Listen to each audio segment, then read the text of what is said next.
புளியோதரை செய்ய முதல்ல சட்டியை காய வச்சு 10 பல் பூண்டை ஈரப்பதம் இல்லாமல் வறுத்து எடுத்துக்கணும்.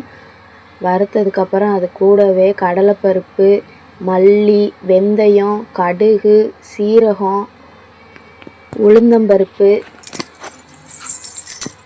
எள்ளு, கருவேப்பிலை, வரமிளகா, கொஞ்சம் மிளகு சேர்த்து நல்லா வறுத்து பொடி பண்ணி எடுத்துக்கணும். அதுக்கப்புறம் சட்டியில் எண்ணெயை ஊற்றி காஞ்சதுக்கப்புறம் அது கூடவே வேர்க்கடலை, உளுந்தம்பருப்பு, கடலைப்பருப்பு, மிளகு, சீரகம், கடு உளுந்தம்பருப்பு, கருவேப்பிலை, வரமிளகா போட்டு பொரிய விட்டுட்டு கொஞ்சம் மஞ்சள் பொடி போட்டு வதக்கிட்டு கரைச்சி வச்ச புளியை அது கூட சேர்த்து கொதித்து இந்த பக்குவத்துக்கு வந்ததுக்கப்புறம் நம்ம அரைச்சி வச்ச பொடியை தேவையான அளவு சேர்த்து உப்பு சேர்த்து சுண்டை விட்டு இறக்குனா புளியோதரை தொக்கு ரெடி.